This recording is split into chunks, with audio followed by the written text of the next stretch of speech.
Let's go. I pledge allegiance to the flag of the United States of America and to the republic for which it stands, one nation, under God, indivisible, with liberty and justice for all. Thank you, Lord, for bringing us here tonight. And I was hearing a lot of laughing, and I like that. It brings joy and hope to all of us. So let's have a good meeting and be hopeful. Amen. Amen.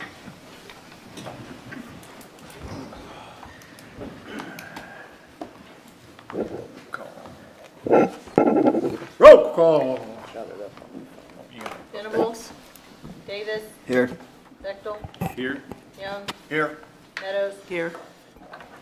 Coward. Here. Harville. Here. Over. Here.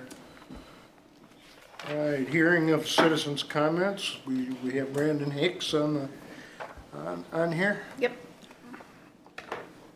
You can stand up and come up and talk to us. All right. Hi, Brandon. It's good to meet you. Yeah. I'm Brandon, ambulance manager.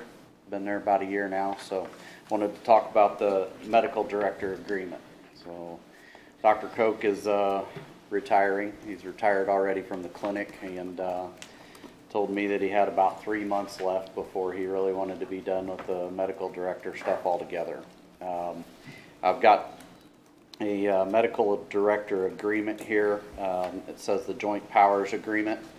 I refer usually to that in the emails as a MOU. So this medical directorship would be with Dr. Stilley with the University of Missouri. He is currently our medical director at the ambulance, and this agreement would be with us and Dr. Stilley as well.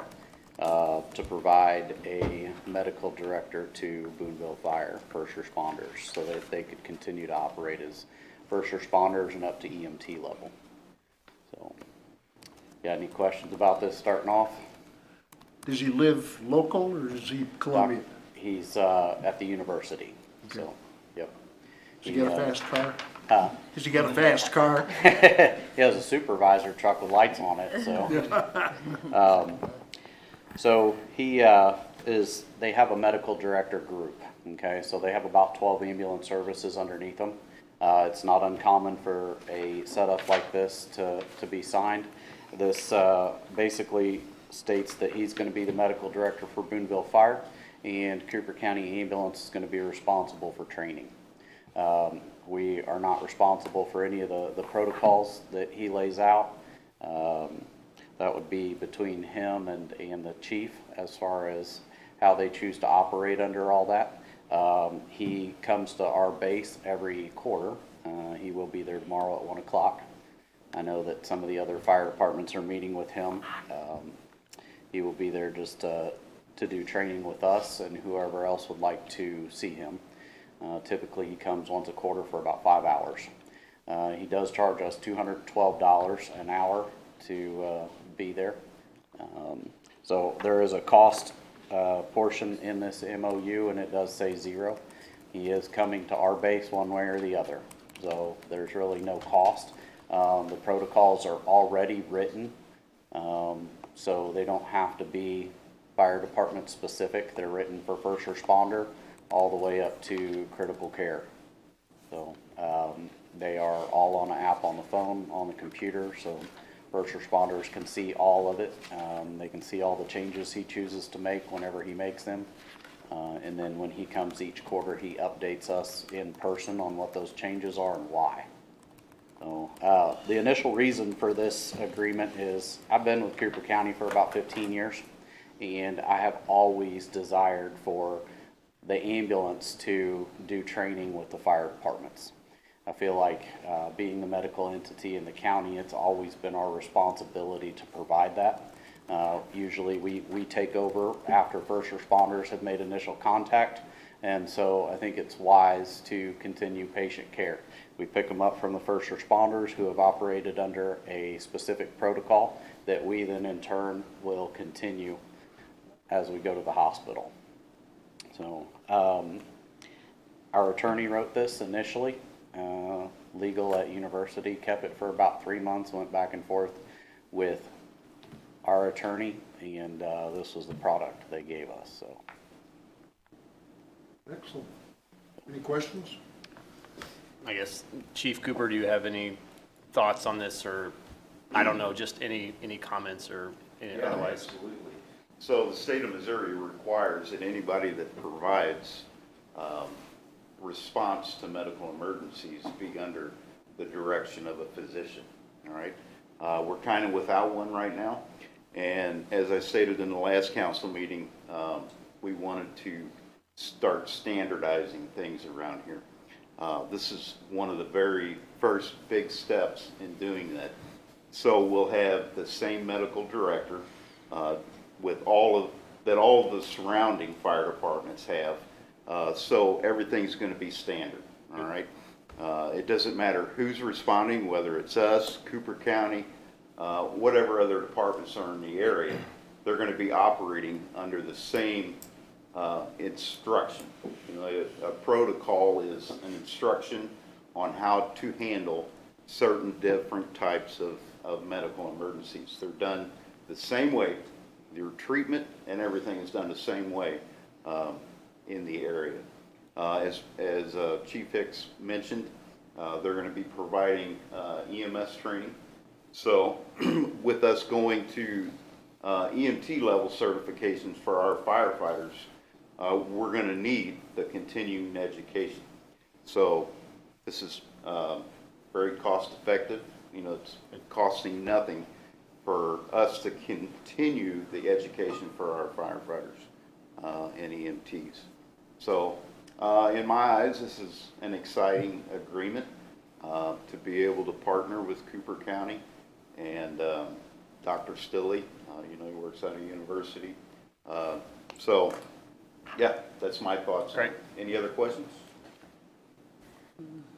Thank you, gentlemen. Just one quick one. Go. Dr. Stilley, how many other departments does he represent? 12.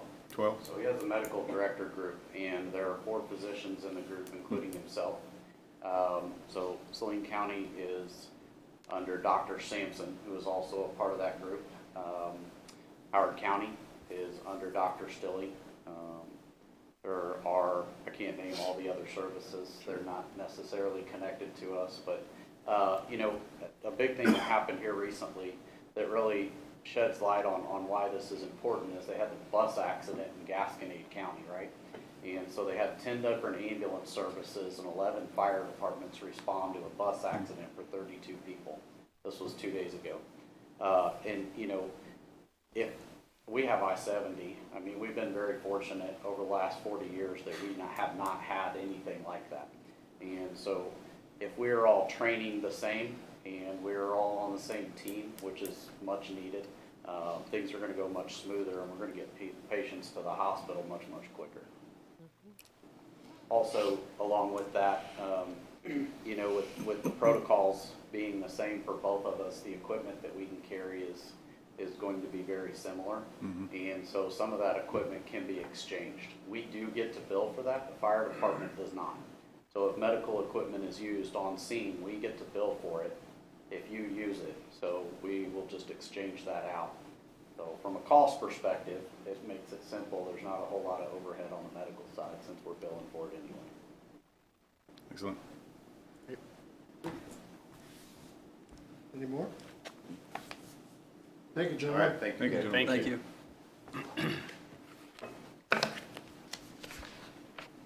Any changes or corrections to the minutes from the April 21st meeting? They will stand as submitted. Consent items.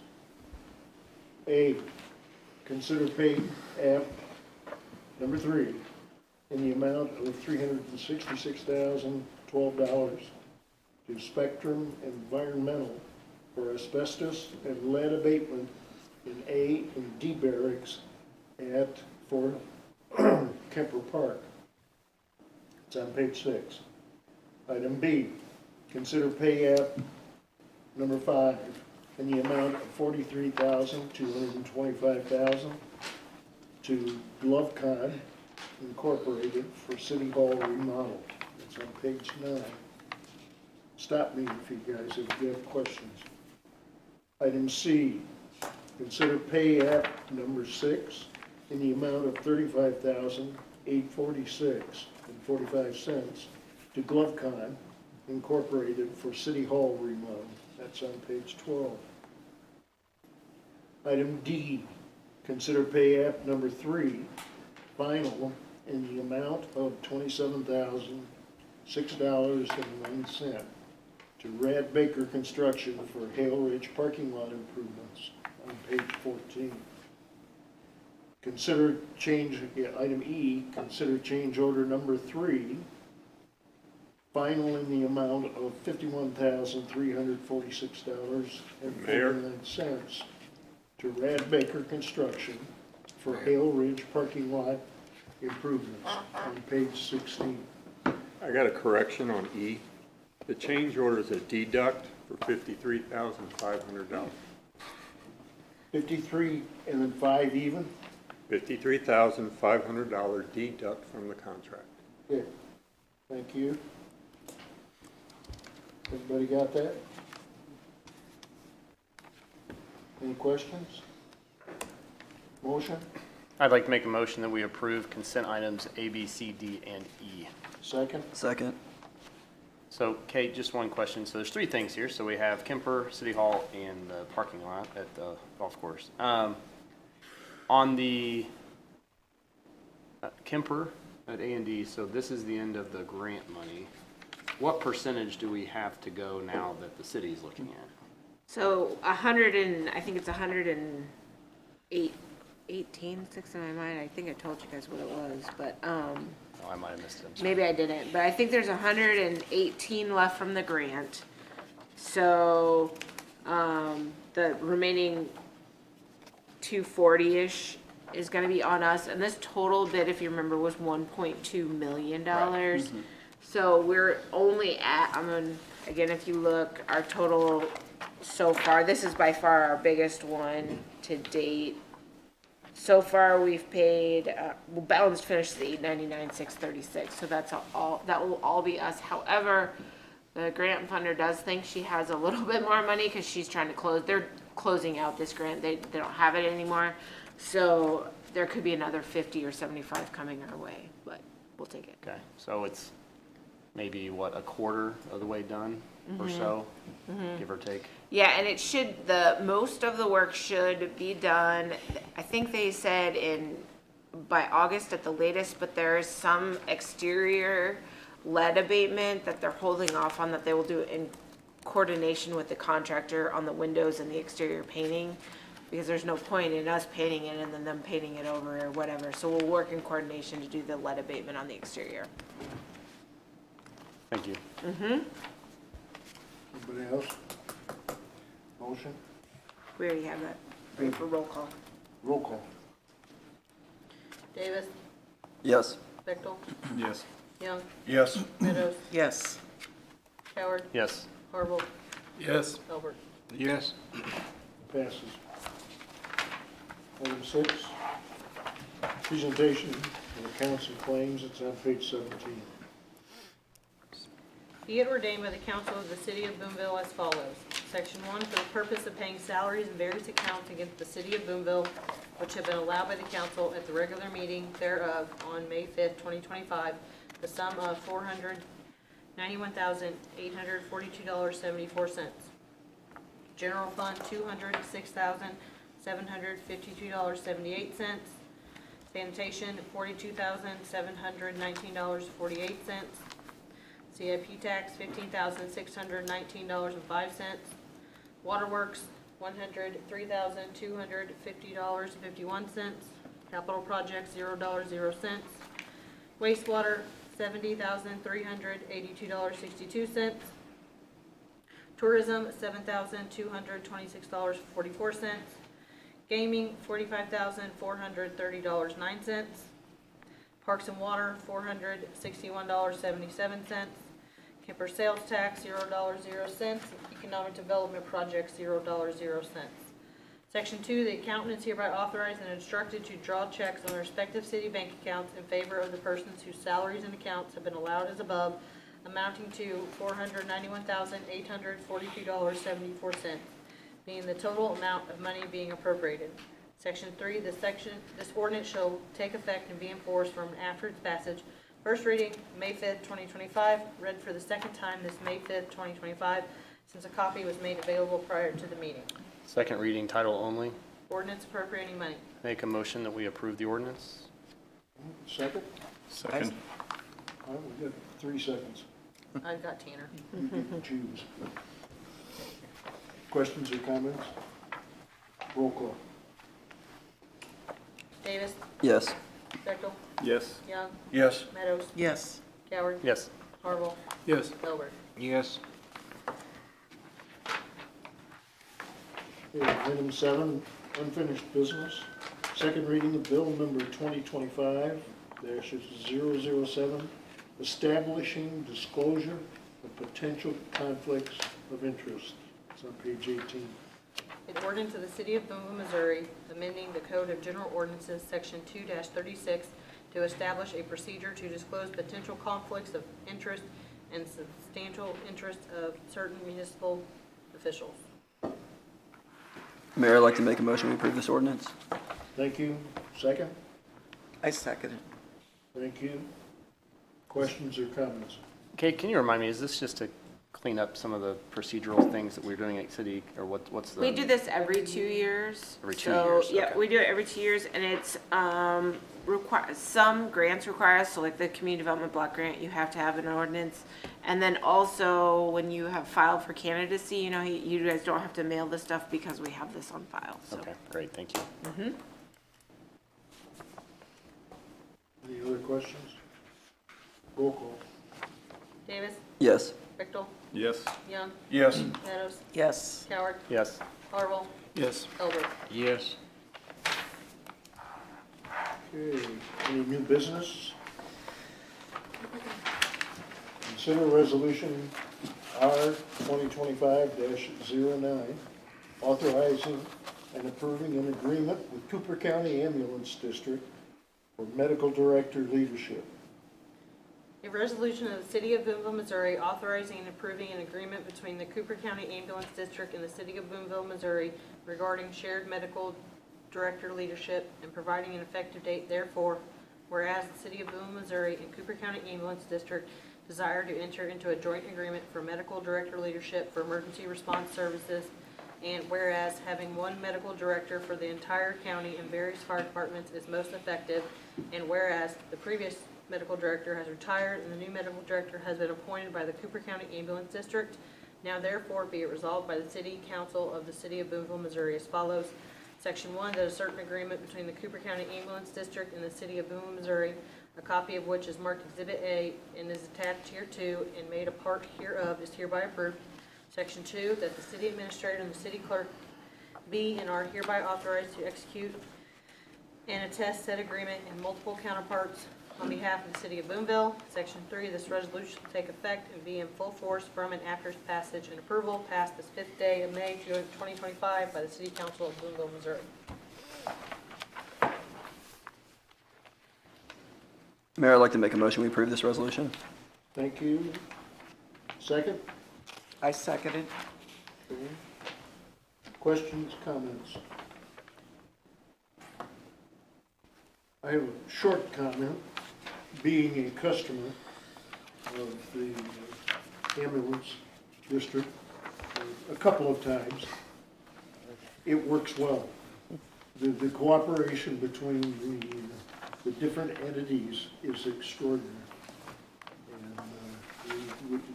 And you should be very proud of that, but I gotta tell you, I'm more proud of it than you are because of the result.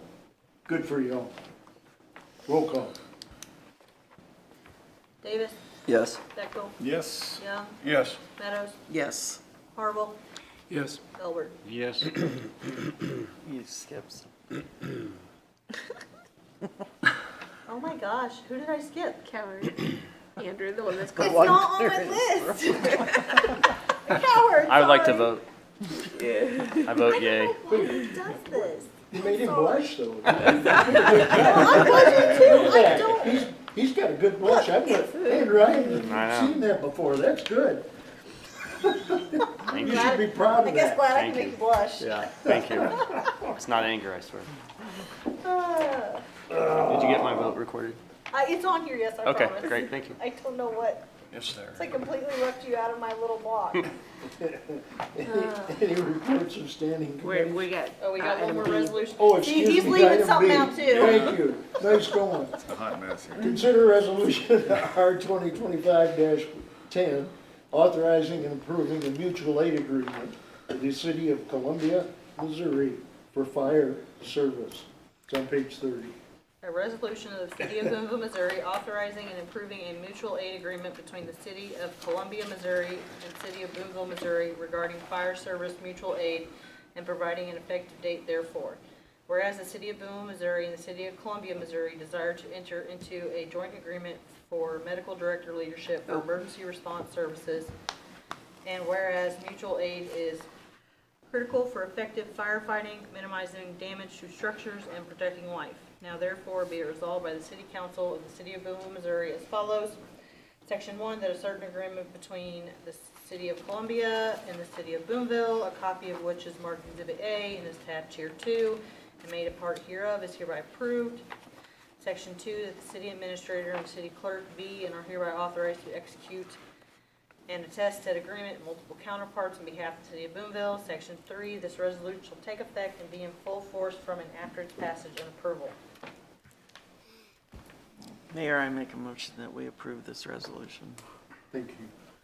Second? I'll second. Before we have you sign it, Mayor, we'll change the whereas, that first whereas line to He's already correct it. signed it. Okay, we'll correct it next time. Because it shouldn't be the joint medical leadership. Copy paste got me. Should say for fire. Have we had this in the past? Not that I know of. Okay. There's, I've done one mutual aid, but it was for the police, and it was with Cooper County many years ago. This was at the behest of Chief Cooper. It so makes sense. If you have any questions, you can ask him. Yeah, so the only records that I could find with a, for a mutual aid agreement with the City of Columbia is 25 years old. All right, now, any of these departments will come if you call them, all right? That's never been an issue. But the reason we do mutual aid agreements is for when the insurance service organizations come in and rate your department. And that, you know, that's what everybody's insurance rates are based on. So if we have a formal agreement with these neighboring departments, then it allows us for more points on that evaluation. And so I'm going to be visiting all of these mutual aid agreements for, you know, Cooper County and Howard County across the river.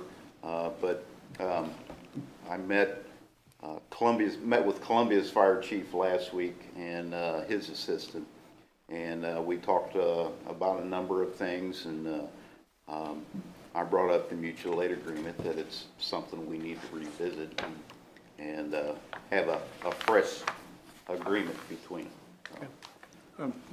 Chief Cooper, is there any financial or expected financial implication to that agreement? Not at all, other than potential property damage, you know. Yep.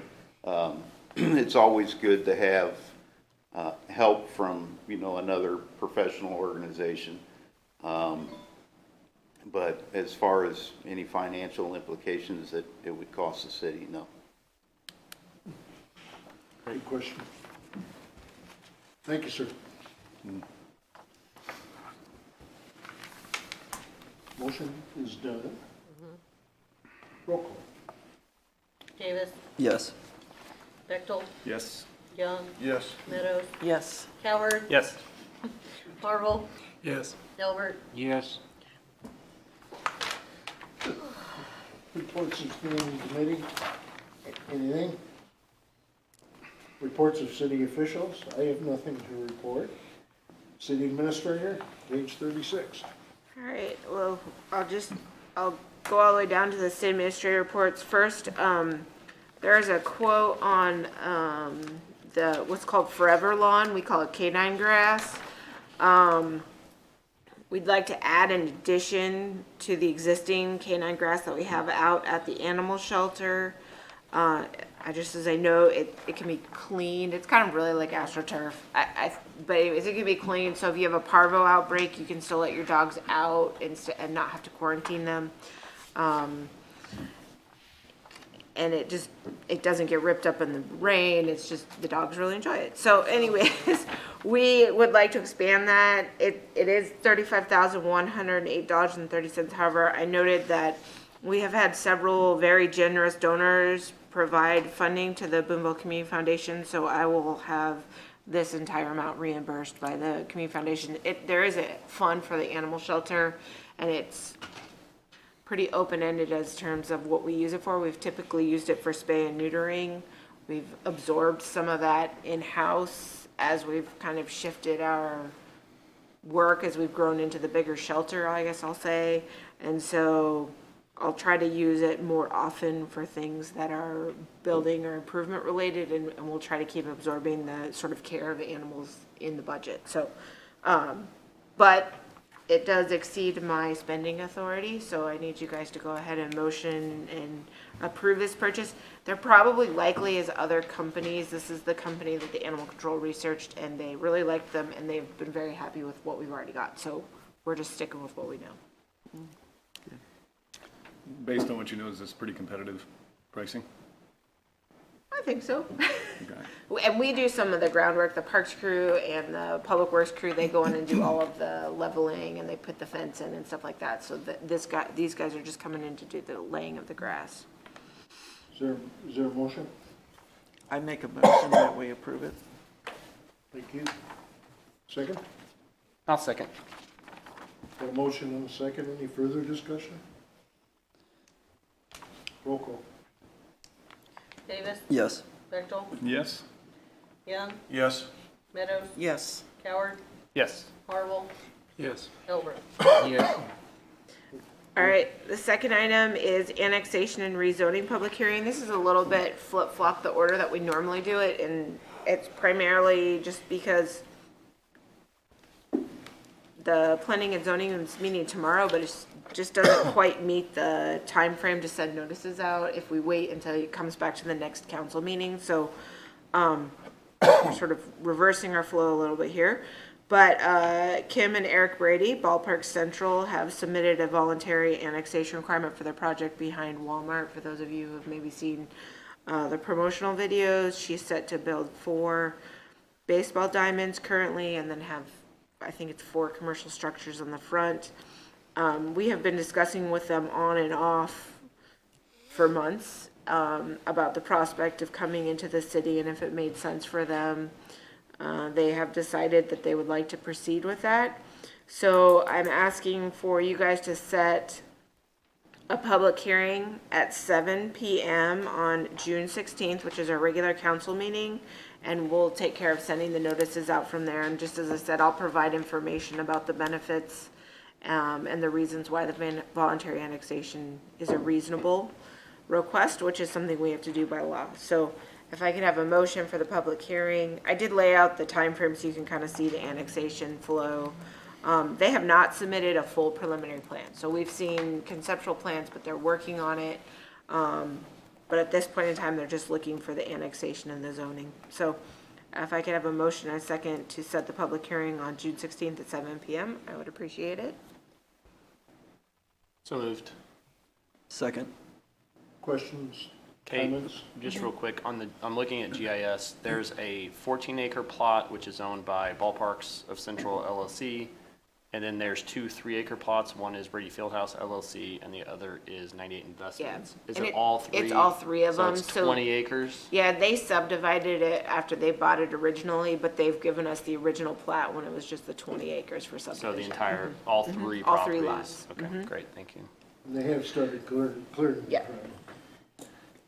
In case anybody wants to know about that too. This maybe it needs to wait, I don't know, but the road, Jackson Road, that's obviously gonna have a lot of traffic on it. It does already, but, so is there a plan to resurface it? So even within the annexation, it would actually stay, it's a county road currently. I want to say we mapped it out and it was like Steve's not here, but I think it was only maybe like 200 feet, 200 to 500 feet, so it's not a tremendous amount Yeah. where the entrance would be. Okay. So Small amount. I think as we look into it, we could ask I could ask the county, which I'm sure they would be amenable to us taking over the next 200 feet, and then we would eventually pave it, which is, I think it's before my time, but I think that's how Walmart and then the medical center kind of occurred also, that we paved So you're incrementally. talking 200 feet past the Walmart stop? Where the concrete ends right now at the, Blacktop goes to gravel. Right, it's like another 200 feet okay. where their entrance will be. I don't think 200 will cover it, just looking at what they're clearing. There's only one entrance into it though, so it's one in and one out. The entrance. Same There's ones. gonna be people parking on it. That's gonna be. Not on Jackson Road. You Their don't think so? no, their parking lot has A over, gazillion? yeah. Gazillion? It's got like 200 parking spots in it or something crazy. Yeah. So, Okay, well, what are the implications for us or expectations for the city if they build out there? Sewer, water? fortunately, sewer and water is already very close. And so because they're doing a voluntary annexation, really, it's on them to connect to where our existing services are. So if they have to push under the road, that's on them to do those things. But the water is on the right side of the road? Yeah, it's on the right side. And the sewer is on the, across the street, they'll have to push Is it. that north or south? It's north. North side, okay. But it's all relatively right there because of Walmart, and and what is existing is of a fairly significant commercial size. scale. So we don't think there will be considerable, like we don't have to upsize, we don't have to add a That's lift what I was wondering, station, yeah. there's nothing that we have to worry about it from Just our connect end. them So, to it so the effectively? city won't be responsible for taking care of that ballpark. They'll take care of it themselves. Correct, they're gonna privately own the ballpark. Do we That's a have, good question. do we have any information on traffic, what expectations, the added traffic to that area, ramifications of that or anything? No, and as we get into so when planning and zoning goes into it, I mean, there is a place where they can request a traffic study if they think it's necessary. Luckily, it's already a lighted intersection, so that will help in terms of, keeping traffic moving. And then also, I guess some people may go out the other side and just pick up 87, but there is a provision that should planning and zoning or should staff feel that a traffic study is necessary, that it should be asked for review. But since we haven't really seen a full preliminary plan, some of that stuff is still being figured out, and that's okay. I mean, people can annex without the plan, and they can annex with the full plan, so, we can do either of those. If I can intervene just for a second, a lot of the details are gonna come out during planning and zoning sessions. I mean, that's where they really hammer out what the expectations are, what concerns the city may have. I mean, that's what planning and zoning is gonna do. So if there's concerns with ingress and egress, effects of traffic, coordination with the county, I think the proper venue for that to be discussed starts in planning and zoning. Then the council will be able to review that, and that's why we're gonna go through public hearing to actually field any constituent concerns or whatnot before this gets any further, so. P and Z's tomorrow, right? Drew, are you on P and Z? Side. Side, are you able to go to that site? I'll be on it tomorrow. Okay, good. And so, in one of those considerations, of course, would be the creek on the bottom side of the Gray subdivision, because you're gonna have a pretty significant flow of, Yeah, water runoff, Drainage. Yeah, they'll have to do a full Yeah, site it's plan, paved just like over there. anyone else Okay. for development. But again, I want to say that they may come to the June 16th meeting with no plan yet, because they're just trying to get this, they're just trying to keep their project moving. Or they may come with just we've talked to them already about maybe possibly coming with just a grading plan, a fuller grading plan, and that's fine. That's how Hannah Cole was done. In order to keep the project moving, they kind of did it piecemeal. So we're just trying to accommodate them. It will, whatever it is, we'll all go through planning and zoning and make sure it meets our requirements. And the expectation for the 16th is just public hearing? It's just a public hearing, and it will have the second reading of the annexation and rezoning. Annexations require 3 readings, just because there's a 15-day comment period in which someone can submit a complaint or something, I guess, for lack of a better word. So we always have to do 3 readings, so. Okay. And then that July 7th would be the 3rd reading and the vote. did I get that wrong, that the that there's a P and Z meeting tomorrow evening? Correct. No, That's yeah, correct. That's correct. There is, and that's at 6 or 7? That's at 6. And so when you guys come, or at the 19th meeting, Si will be able to report out that it was or was not recommended for annexation. Yeah, obviously the paved lot and then the concern about the watershed. You need to speak up, please. The pavement, because it looks like at least 200 feet, I'll need to talk about that, and then the watershed, we'll discuss that Yeah. tomorrow. And again, You're they're, talking about Jackson Road. Yeah. but just to be clear, Good. none of that may be there tomorrow because they have not submitted any preliminary plans. All they've asked for is an annexation. So annexation only, and then, And Who's so they this would one? come forward with a preliminary plan later. who is the owners? I'm sorry. Kim and Eric Brady. Okay.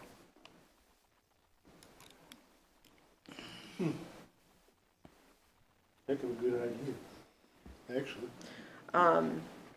Yeah. That's gonna bring us some folks. The water usage has been down anyways, hasn't it? So it'd be nice to get someone Yep. back on Yeah. the water since the hospital's left, so. Yep. It's all back there, it's all Yeah. on the backside. Agreed. Okay. All right, last up, although Tim's already, I need a oh, I'm roll sorry. call on that. A roll call, yeah. Davis, Yes. Bechtel, Yes. Young, Yes. Meadows, Yes. Coward, Yes. Marvel, Yes. Albert. Yes. Last up, although Tim has already come up to discuss some of the other things, he's just was gonna come up here and talk about the additional training for new and current fire staff and volunteers, including EMT training, but other training as well. It's the Tim show It today. is. All right, so you mentioned ESO training, right? Is that what you said? I said EMT and additional training, I Yeah, left it yeah. broad, so you can fill it in. So we put out our openings that we're going to hire for 2 new firefighters. We put it out to our volunteer staff to give them kind of a first choice on hiring, trying to get some folks in here quickly that can give the current guys some relief. So we had 4 candidates that applied. We're going to be doing a written test, a physical agility test, and an oral interview. We'll start those not this Saturday, but the following Saturday. We are going to allow them a practice day on Saturday, this coming Saturday. But one of the things that I've noticed going through all the records is that we really don't have a way to track our accurate training hours. And as I mentioned, the ISO rating before, that is another thing that goes into your ISO rating. And as we know, that's what dictates what your insurance premiums are in the city of Boonville. We're currently 4 on a scale of 1 to 10, which is not bad for a city this size. But that's one of the big things that I noticed in our last ISO evaluation was that we left a lot of available points on the board that we could have acquired if we would have either had better training or better records of it. So we're going to be bringing on a new training program that will track those training hours accurately. It will track all certifications. It will notify you when your certifications are getting ready to expire. And the crews will be able to do some online training through this program in their off time. It will allow some of the volunteers to continue some training as well in their spare time.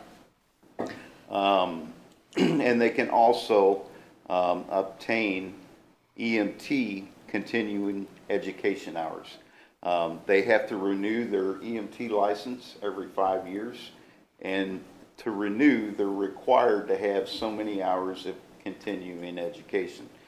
So between that program and Cooper County Ambulance District working with us to provide a certain amount of classroom continuing education, between the two of them, it will be easy for these guys to obtain and continue to hold their EMT license.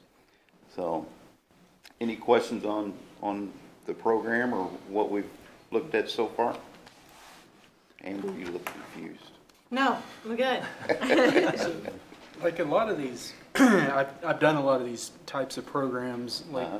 is it all within your budget for the existing budget, and you're not asking for the city for additional funding or anything like that? No, it's within the budget. Yeah, I love these training programs that actually document it, Yeah, and especially these guys have probably been doing equivalent anyways. exactly. So if we can document it and it actually helps the city in the long run, great. Yeah. But I just wanted to make sure we're not purchasing some flamboyant system out there. No, absolutely not. Yeah. Matter of fact, you know what, I'm not to cut you off. Do you have something else? No, that's it. I'm very familiar with this program. It's what we used where I came from. You know, I like to be able to pull data, you know, when I'm studying something. And currently, I have no way to pull any type of data. So I will, you know, this program will allow you to pull certain types of data, whatever you may be searching for. You know, it tracks everything training-wise. So to me, you know, that's one area to start and improve is bringing this program on board. So we'll be starting that June 1st. Any other questions? So, quick question. It looks like you've really definitely been hitting the ground running. When do you think you'll bring the 2 people on to make us fully staffed? Like Well, June, maybe, somewhere in there? yes, I'm Somewhere. hoping by the first part of June that we'll be able to bring them on board. Okay. Part of my meeting with the Columbia Fire Department was to approach them about sending our 2 new hires to their fire academy. So they was very receptive and excited about that. It is going to cost some money. I don't have that figure yet. I've asked for it. They said they would get back to me this week. But I have the utmost confidence that these guys are going to be trained by, you know, some of the best in the area. Where I came from in St. Charles, we had hired 6 or 7 guys from Columbia, and everybody was squared away, worked hard, good firemen, good paramedics. So personally, I'm excited to be able to send some of Boonville's personnel through that type of training academy. Yeah. Awesome. Thank you. Yeah, thank you. Thanks. I think, just so you know, we did talk about for future hirings, we're gonna require the fire school as a prerequisite to apply. So unlike the police department that we're having to pay people to go through it, we think it is a reasonable request and that we'll still have plenty of applicants, so. Yes, I think that, you know, our next round where we'll have a little more time to get some people on board, that we require that they have Missouri State Firefighter 1 and 2 and the EMT certification to even apply. I think we'll be able to draw a good number of candidates. That way, you know, the city doesn't have to pay for that training. You know, there's always a chance of people coming in that we hire and then leaving to go somewhere else. There's always that possibility, but at least that way, we're hiring them with the certification already, and we're not paying for those classes beforehand. So. Great. Thank you, Chief. Thank you. Lastly, just under the notes, I'm gonna leave Jim to talk about Howard County. On the sewer and water bids, unfortunately, we didn't get any bids, so we have put it back out with a shorter time frame, which we're allowed to do under our ordinances. And we will open that on May 13th. Based on contractor feedback, we're feeling more confident that we might get a couple of bids too. Scott's telling me too, so that would be good. Just a general note with the ARPA fund deadline fast approaching for expending the funds, the world of infrastructure is plenty for a contractor. There's a lot of opportunity, so it's just making bidding very difficult. The crack sealer machine arrived, so I'm super excited about the crack sealer. I don't know if anyone else is, but I feel like it's the front line of street maintenance. So if anyone was around here back when Earl was here, he had a whole graph about crack sealing. So we're gonna get out and get Main Street and all over. So again, if you can seal the cracks when you first lay the street, it's gonna prolong the life. So I think the investment is going to be well worth it. And then just finally, pool season is nearly here. So it's opening Saturday, May 25th. I think we're fully staffed, and orientation starts on the 19th, so and hope everyone can make it out sometime. Good. Questions for Kate? City Clerk? Nothing. City Councilor? Just very briefly, I saw that there were some disbursements that were approved earlier in regards to parking lot improvements out at Hale Ridge. I'm just updating the council. We're still moving forward with trying to secure a lease with Hale Ridge. We've asked for and received tax returns for the last several years. I need to kind of crunch some numbers, visit with Kate a little bit.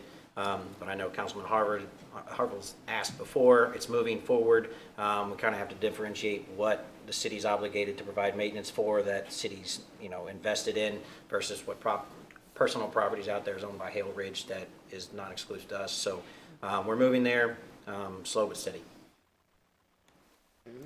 Any questions? Okay. Economic Developer. Good evening, Mayor, Council. My report is in your packet, and I'll go through just a couple things for you, and of course then be available for any questions you might have. But the first item you'll see there is the active project list. So that's kind of a summary of the different attraction and expansion projects we have ongoing. To explain to you kind of what happens in these, if you're unfamiliar, is that when a company can be anywhere in the world, is contemplating a new location, then they usually start by saying, perhaps, well, we want to be in the U.S. And then they'll start deselecting from that, and, well, we want to be in the Midwest. And they may down select to say that we want to be in Missouri. And then when that happens and Missouri becomes a candidate for the project, then an organization by the name of the Missouri Partnership puts out a request to all the economic developers to say, in the state, to say a company is looking for A, B, C, and D. And then folks like me from around the state respond and say, here are the project, or here are either the sites or the buildings that we have that meet the specifications that you want. So if you want to think of that as a funnel, these are the projects that are in our funnel, our sales funnel, and my job and our job as a community is to not get thrown out of the funnel, basically. So what I'll tell you is on projects 14 and 13 there, which were two new ones this month, and the source was the Missouri Partnership, is that on project 14 there were 19 sites submitted from around the state. So that's the pool that we're in on that project. For project 13, Project Kraken, there were 23 sites submitted from around the state. So that's the pool we're in. As you go further down, you'll see project 6, Project High Power. I don't know how many are in that pool, but I know the pool has gotten smaller, and I know we're still in it because there have been follow-up questions. So we're in the second round for Project High Power. So that's kind of how the process works, and what dribbles out the end of the funnel is a very small number as compared to what's in the top of the funnel. I'll also tell you that the geopolitical situation and the United States public policy situation is also having an effect on some of these projects. So the orange ones you've seen here that are marked, number 3 is actually a project from Canada that wanted to expand into the U.S. They put that project on hold. And project 1 on my list, Magneto, is a European company that was contemplating its first U.S. location. So those are on hold, and I don't know when they will come back off, but we're still in the mix, but I don't know what's going to happen next. Moving on, so you have any questions about that? So those are the expansion and attraction projects.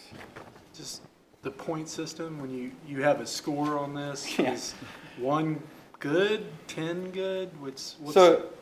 So these are, there isn't data that support the score or my trend. It's very much how I was feeling whenever I fill this out every month. Okay.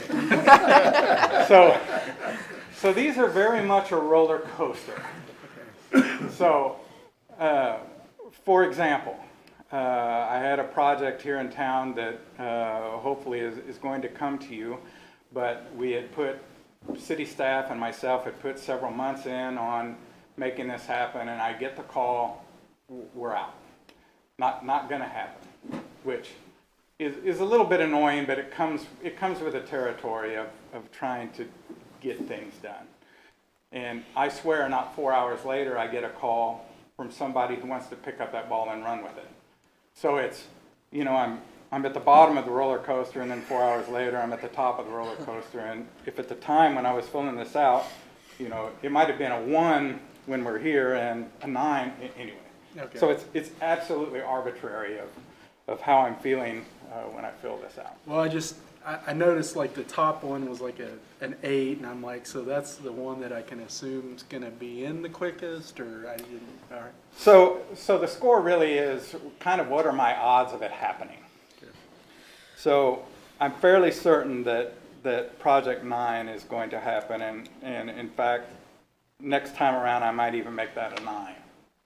So it's just how I'm feeling. It's how I feel at the moment. I apologize for the lack of data supporting that. It's fine.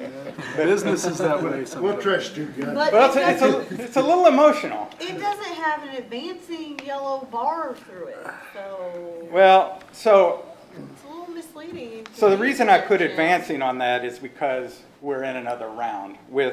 If you see that in the case of Project Zach there, item number 9, is that was locally generated. So this is either something that I've scared up, so local is something I've either scared up myself, or someone has called our office directly, or perhaps a commercial real estate agent has called and said, hey, we have this thing going on, can you help? So they don't really have rounds. We're kind of the only ones in the round at the moment if it's local. Got it. The Missouri Partnership, then we're part of a larger statewide effort.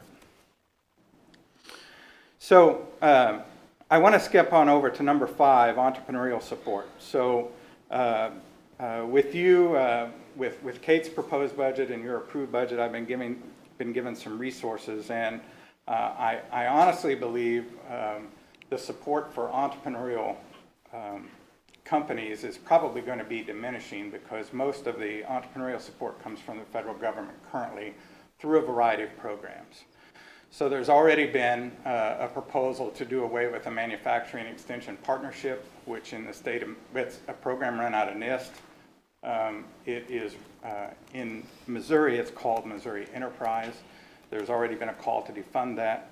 So those of you that know me know that my 20 years with the university was doing entrepreneurial support. So I'm going to be bringing back some offerings and support for entrepreneurs as another part of what we're doing in economic development. So I'm going to be working with outside partners to bring in classes. We've now equipped City Hall's conference room where it's a high-tech classroom for 8 to 10 folks. So we can have those kinds of things pretty conveniently. So I don't know what the uptake will be. I don't know what but we're going to start offering those. So that's one thing. The mayor asked me a question about this before the meeting. You'll recall that there was a developer in here about the Second and Vine building, the Toastmaster building at Second and Vine. There was a work session. That project is still moving forward, and you'll hear from Kate, but we are anticipating having another work session on June 2nd with the council at 6 p.m., where we are going to start taking affirmative steps towards the Chapter 353 that we discussed. And Joshua Hartley, the developer, is going to be here with his full plan. So that is moving on. Lastly, and I asked Kate to send you a memo about this, but the Howard County Economic Development Council approached the Boonslick Community Development Corporation, had to get all those letters straight, about an affiliation agreement. So for the last 11 or 12 years, Howard County has been affiliated with Moberly, and they have now de-associated themselves, and the BCDC thought, and I agree, that an affiliation agreement would be good between those two organizations to jointly work on economic development projects. What's envisioned is for their commitment financially will enable the we're going to be creative. We're going to try in a creative approach to fund another FTE to be the face of the organization with a Howard County focus. And then myself and that person would collaborate together on projects and bring actually a complementary set of resources to the table. So that's how we're moving. In the near term, there may be some tasks I'll have to do, like getting the website restructured, collecting information. But we're going to move with all haste towards another FTE working primarily on the Howard County side. So I'm happy to answer any questions about any of those things, but that's the plan. And really, I think we're a great natural fit myself. Good update. All right. Good update. Thank you. Thank you, Mayor. Thanks, Jim. Thank you. On your list? I don't have anything. I think we're at miscellaneous. Aha. Who's got miscellaneous? You have that look in your eye. No, I'm not talking. Okay. Well, I'm gonna cross it off and then you're done. All right. Motion to adjourn? Motion to adjourn. Second. Got a second? All right, everybody stand up and vote with your feet. Vote with your feet.